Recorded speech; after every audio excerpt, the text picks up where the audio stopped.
अस्सलाम वालेकुम नाज़रीन, मेरा नाम है नुमान इकबाल और आप देख रहे हैं मेरे यूट्यूब चैनल। तो नाज़रीन, अवामी मुस्लिम लीग के सरबरा और साबिक़ वज़ीर दाखिला शेख रशीद साहब को इस्लामाबाद पुलिस की तरफ से गिरफ़्तार कर लिया गया। इस्लामाबाद पुलिस की तरफ से उनको रात 12 बजे मरी रोड से गिरफ़्तार किया गया। इस्लामाबाद पुलिस का ये मौक़िफ़ है कि शेख रशीद साहब मरी रोड पर नशे की हालत में गाड़ी में पाए गए हैं और इनकी गाड़ी से एक M4 राइफल और 2 क्लाशनकोपें मिली हैं। और उसके बाद जब शेख रशीद साहब को उनके घर लेके जाया गया तो उनके घर से बड़ी महंगी शराब की बोतलें मिली हैं। अच्छा, अब शेख रशीद साहब का कहना है कि ये जो कार्रवाई है ये राना सनाउल्लाह के कहने की पर की गई है। ठीक है, पुलिस उनके घर सीढ़ी पर चढ़ के आई है। पुलिस ने खिड़कियां तोड़ दी हैं, हमारी शीशे तोड़ दिए हैं और हमारे जो मुलाजमीन हैं उन पर नंगा करके तशद्दुद किया गया है। और साथ ही साथ शेख रशीद साहब को जब गिरफ्तार किया जा रहा था तो शेख रशीद साहब ने गालियाँ निकाली बिलावल भुट्टो को, जरदारी को, शहबाज शरीफ को और राना सनाउल्लाह को। और साथ ही साथ उन्होंने कहा कि वो अपने इस बयान पर अभी भी कायम है कि जरदारी ने इमरान खान को कत्ल करने की साजिश की है और जरदारी ने दहशतगर्द जो तंजीमें हैं उनको इमरान खान को कत्ल करने के लिए रकम दी है और इमरान खान के पास इसके ठोस सबूत हैं। अच्छा, उसके अलावा इस्लामाबाद पुलिस ने किस मुकदमे में शेख रशीद साहब को गिरफ्तार किया है। इस्लामाबाद पुलिस का ये मौक़िफ़ है कि शेख रशीद साहब के खिलाफ जो मुकदमा है वो ये है कि उन्होंने जरदारी साहब पर इल्ज़ाम लगाया कि जरदारी साहब ने इमरान खान को कत्ल करने की साजिश की है और दहशतगर्द जो तंजीमें हैं उनको इमरान खान को कत्ल के लिए रकम दी है। जिस पर पहले शेख रशीद साहब को बुलाया गया थाने में तो शेख रशीद साहब ने वकील के जरिए अपना जवाब पेश करवा दिया कि उनका ये बयान नहीं है, ये बयान इमरान खान का है। तो इमरान खान के पास इस बात के सबूत है और उन्होंने इमरान खान का ये जो बयान है वो कोट किया था। हालांकि शेख रशीद ने इमरान खान से पहले मीडिया टॉक में ये बात की थी। कल शेख रशीद साहब को बुलाया गया था तो शेख रशीद साहब अदालत पेश हो गए थे और अदालत ने जो पुलिस का ये तलबी का नोटिस था इसे खारिज कर दिया था। तो इसके बाद अब शेख रशीद साहब को इस पर गिरफ्तार कर लिया गया। अब शेख रशीद साहब के भतीजे ने इसके बाद जो शेख राशिद साहब उन्होंने मीडिया से गुफ्तगू की, उन्होंने कहा कि पुलिस ने एक तो है कि बगैर किसी वारंट के शेख रशीद साहब को गिरफ्तार किया है। ठीक है, और उन्होंने कहा कि उस मुकदमे में गिरफ्तार किया गया है कि जिसको अदालत ने कल ही खारिज कर दिया था। तो अदालत ने तलबी का नोटिस खारिज किया था, अदालत ने मुकदमा नहीं खारिज किया था।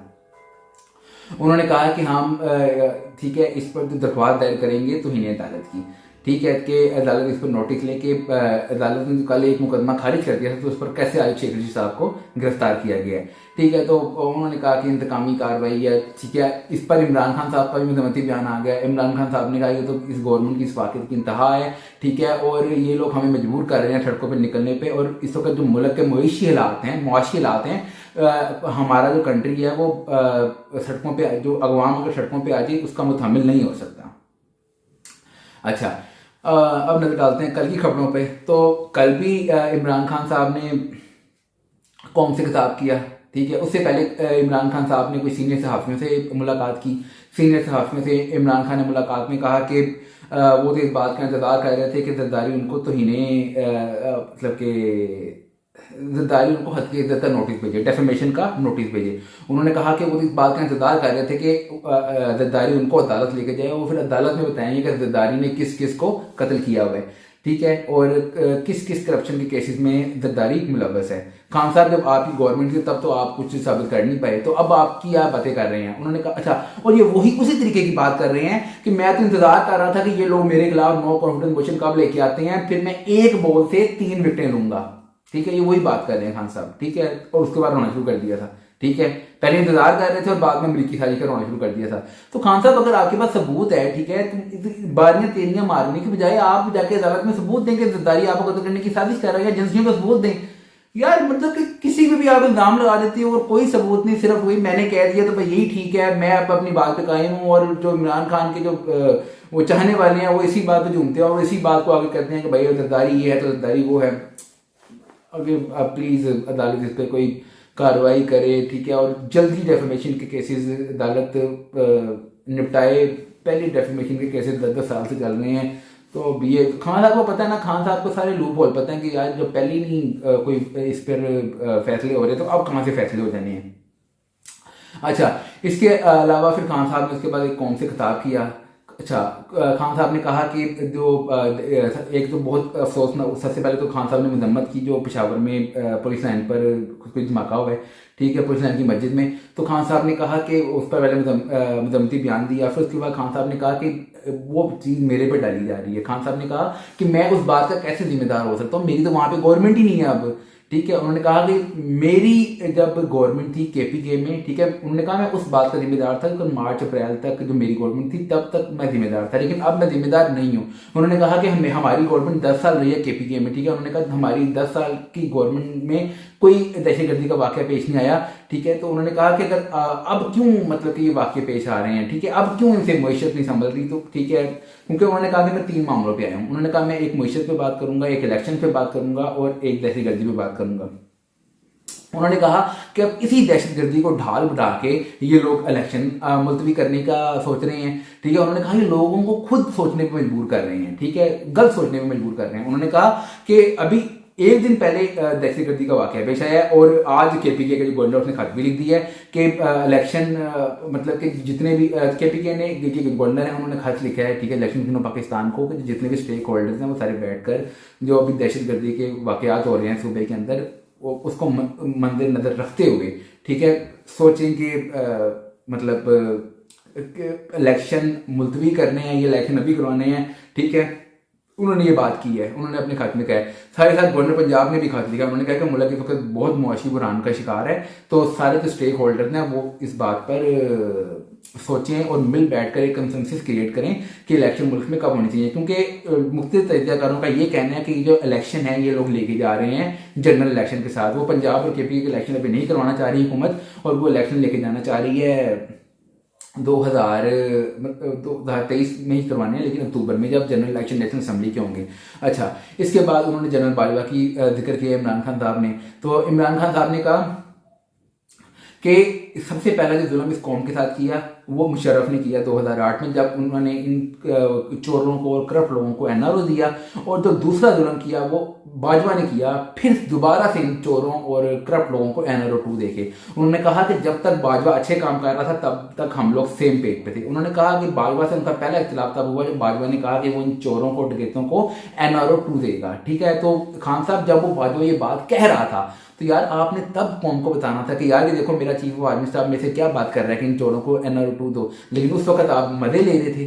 ठीक है, उस वक्त और अच्छे काम जब आपने कहा कि जो अच्छे काम कर रहा था हम सेम पेज पे थे। अच्छे काम ये था कि लोगों को ओपोजिशन को बेबुनियाद और बेढंग केसों में आप जेलों में तुलवा रहे थे। ठीक है, लोगों की जेलों में वीडियोस बना रहे थे, सहाफियों को चित्र पढ़वा रहे थे, जैसे आप ये सब कुछ कर रहे थे उस वक्त वो अच्छे काम थे। ठीक है, तब बाजवा आपके साथ था, लेकिन जब बाजवा ने और ये काम करने से इनकार कर दिया तो वो जो सेम पेज था वो फट गया और अलग अलग पेज हो गया। उसके अलावा उन्होंने कहा कि दूसरा हमारा इख्तिलाफ तब हुआ कि जब जो DGISI थे फैज मीर साहब, सब DGISI, उस पर हमारा तनाज़ा हुआ कि मैं चाहता था कि उस वक्त अमेरिका का अफगानिस्तान से ठीक है इनकलाब हुआ था, तो मैं उस वक्त चाह रहा था कि उस वक्त जो फैज मीर थे वो DGISI थे। ठीक है, तो लेकिन बाजवा साहब ने उनको चेंज कर दिया। ठीक है, और इनको करना पड़ा। ठीक है, बाजवा साहब ने हुक्म दिया तुमको करना पड़ा। ठीक है, तो दूसरा तनाज़ा तब हुआ। अच्छा, तो उन्होंने तो ये भी खान साहब ये बात भी आप पहले बताते। ठीक है, जिस तरह आपको एजेंसियों की इतनी रिपोर्ट्स आ रही हैं कि कोई आपको कत्ल की प्लानिंग बन रही है या जो भी है। ठीक है, मैं खान साहब की बात पे क्या रद्द-ए-अमल दूँ। ठीक है, आप देखते हैं खान साहब हर यूटर्न के बादशाह हैं, हर थोड़ी देर बाद यूटर्न, हर थोड़ी देर बाद यूटर्न, हर थोड़ी देर यूटर्न। ठीक है, अच्छा, फिर उन्होंने कहा ठीक है कि मैंने बाजवा को उस वक्त कहा था कि इनका रास्ता रोकें जब ये नो कॉन्फिडेंस मोशन लेके आए थे। ठीक है, तो बात यह है खान साहब ये बाजवा का काम था यानी कि उनका रास्ता रोकना।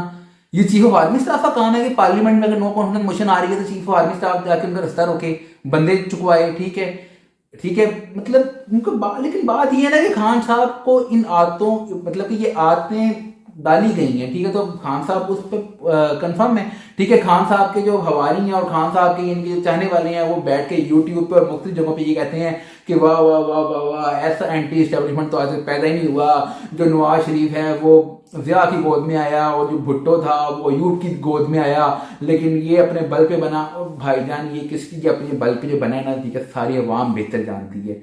ठीक है, अब अवाम सोचती नहीं है, मतलब कि मैं अब क्या कह सकता हूँ, लेकिन जितना इमरान खान अपने बल पे बना वो पूरी कौम को पता है 2011 के बाद क्या क्या वाकयात पेश आए और कैसे खान साहब को 2018 में गवर्नमेंट मिली। ठीक है। और फिर कहा कि अब देख लो मईशत का हालात। उन्होंने कहा कि हमारे मेरे दौर में, ठीक है, हर चीज़, ठीक है, मतलब कि इस कंट्री की ठीक हो रही थी, ठीक है। उन्होंने कहा कि इस वक्त मईशत पूरी तरह बिगड़ चुकी है। उन्होंने कहा कि जब मैं गया था तो मैं 16 अरब डॉलर के जो असासे थे छोड़ के गया था, लेकिन इस वक्त यानी कि जो हमारे जो असासे हैं वो 3-3.5 अरब डॉलर पे आ चुके हैं। उन्होंने कहा कि कहाँ गया सारा पैसा, ठीक है। उन्होंने कहा कि मैंने बाजवा को उस वक्त कहा था, शौकत तरीन को भेजा था, उन्होंने कहा, मैंने कहा था कि बाजवा साहब, इन्होंने देखें 30 साल में मुल्क का, जब 30 साल अगर बैठ जाओ तो इन्होंने कंट्री का क्या हाल किया है, तो आप सोचते हैं कि ये लोग आगे सब कुछ ठीक कर देंगे। तो उन्होंने कहा कि देखो इन्होंने 8 से 9 माह में कंट्री का क्या बेड़ा गर्क करके रख दिया है, ठीक है। तो बस वो खान, बाकी वही सारी बातें खान साहब की, ठीक है। अच्छा, अब खान साहब की एक और बात की तरफ आते हैं।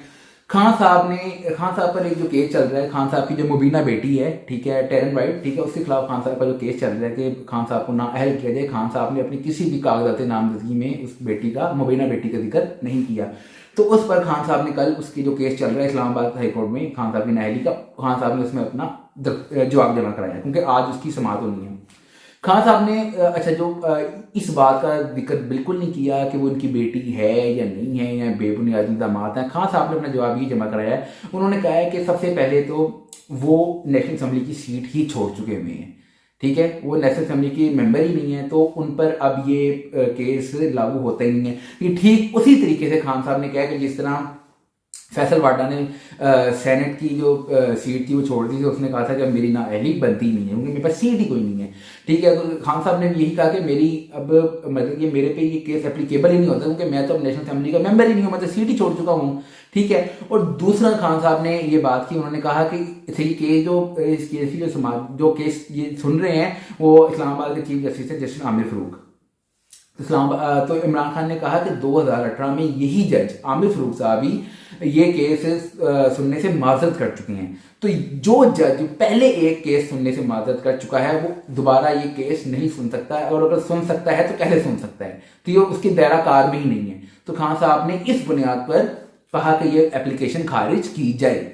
तो अब देखें आज उस केस में समाअत है, और खान साहब वो ही जज ये केस इसलिए दोबारा सुन सकता है क्योंकि अब इस केस में नए फैक्ट्स एंड फिगर्स आ गए हैं, ठीक है। इस केस में आपका भी एक एफिडेविट आ चुका है, और एक आपकी जो साबिक अहलिया थी जुमैमा खान, उनका भी एक एफिडेविट जमा हो चुका हुआ है पुराना, जो आप लोगों ने कैलिफोर्निया की अदालत में जमा कराया था 2004 के अंदर, ठीक है। तो ये उस बुनियाद पर नए फैक्ट्स एंड फिगर्स अगर किसी केस में आ जाएं तो वो केस दोबारा सुना जा सकता है, ठीक है। तो अब देखेंगे आज उसकी समाअत है, आज उसमें क्या समाअत में होता है, तो समाअत का हाल आपके साथ लेके बाद में पेश होंगे।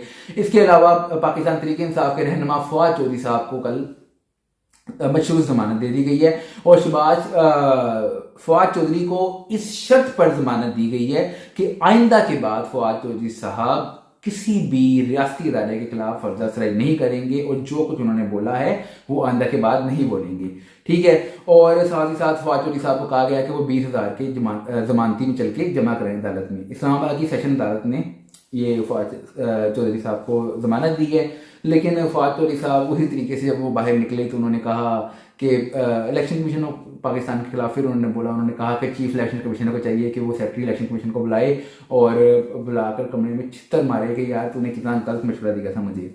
चलें, रिहा हो गए। अब फवाद चौधरी साहब ने फिर अपनी जुबान के तीर चलाने हैं। अच्छा, इसके अलावा मरीम नवाज साहिबा ने भी कल बहावलपुर में एक वर्कर कन्वेंशन से खिताब किया, और उन्होंने भी अपनी वही सारी बातें, ठीक है। सबसे पहले तो उन्होंने कहा, अति साथी कहा कि नवाज शरीफ आप सबको सलाम दे रहा है, ठीक है। फिर उन्होंने कहा कि हम सब अहद लेंगे, QR कोड जनरेट किया कि हम नवाज शरीफ के सिपाही हैं, ठीक है, और हम इस कौम की खिदमत करेंगे, इस मुल्क को इस बुरान से निकालेंगे। उन्होंने कहा कि 5 लोगों ने मिलकर नवाज शरीफ को ऐसा किया, अगर 9 साल निकाल दिए जाएँ तो ये कंट्री खंडराज बन जाता है, नवाज शरीफ के इक़्तिदार के 9 साल निकाल दिए जाएँ, ठीक है। उन्होंने कहा जो आज लोग बहुत मरूसी सियासत पे बोल रहे हैं, ठीक है, ये मरूसी सियासत नहीं है, ये मेरी अवाम से मोहब्बत है, मैं कोई ओहदों की मुताज नहीं हूँ, ये मैं वैसे ही अवाम की खिदमत का जो ठीक है, शरीफ खानदान का नहीं तो बहुत ही अवाम की खिदमत का है ना एक अंसर, इन्हें तो अवाम की खिदमत का बहुत शौक है। देखिए इनको अवाम की खिदमत का इतना शौक है कि जो नवाज शरीफ साहब है वो लंदन बैठ के अवाम के लिए सोचते रहते हैं। ठीक है, और कोई है जो लंदन बैठ के अवाम के लिए इतना सोचता हो? पाकिस्तान नहीं आते क्योंकि प्लेटलेट्स ऊपर नीचे होते हैं, लेकिन लंदन बैठ के अवाम के लिए सोचते रहते हैं वो। ठीक है, इतना उनको दर्द है कि लंदन बैठ के पेट्रोल इधर बढ़ता है, वो लंदन बैठ के मीटिंग छोड़ देते हैं। यार शर्म कर लें यार, क्या कह सकते हैं, इन सबको हद होती है किसी बात की। ठीक है, इतना नवाज शरीफ साहब को अगर कौम से मोहब्बत है, इतना नवाज शरीफ को कौम से प्यार है, तो भाई नवाज शरीफ साहब आप आ जाओ पाकिस्तान, आ जाओ पाकिस्तान, आके एक आम आदमी का दर्द देखो। ठीक है, कि किस तरीके से मतलब कि आपने उसे आप उसकी रोटी के भी वादे कर दिए आपने, और लेकिन आपको लंदन बैठ के आपको वो दर्द हो रहा है। ठीक है, फिर मरियम नवाज साहबा ने ये मरूसी सदर के हवाले से शाहिद खान अब्बासी पे वार किए। ठीक है, जिसके काउंटर में शाहिद खान अब्बासी ने कहा कि वो मेरी बहन जैसी है, मेरी छोटी बहन है। ठीक है, उन्होंने कहा कि मुझे कोई गिला नहीं है कि वो चीफ ऑर्गेनाइजर बन गई हैं। तो मतलब कि उन्होंने साफ डिनाई किया, उन्होंने कहा कि बस जो भी है कुछ इख्तलाफात है वो हल हो जाएंगे जिस तरह भी हैं। लेकिन उन्होंने कहा कि मरियम नवाज साहबा की अगर ये जो एक कहा जा रहा है कि मरियम नवाज साहबा को पार्टी का चीफ ऑर्गेनाइजर बनाया गया है, तो जिसकी वजह से उनको कोई खदशात हैं, तो उन्होंने कहा मुझे किसी किस्म के कोई खदशात नहीं है। ठीक है, वो मेरी बहन है। ठीक है, मेरा उनसे इज्जत का रिश्ता है, तो कोई ऐसे मामला नहीं है। ठीक है, तेरे नाजरीन अब के लिए इतना ही, मिलते हैं नेक्स्ट वीडियो में। टिल देन अल्लाह हाफिज़ नाजरीन, please like and share my video and subscribe my channel. Thank you.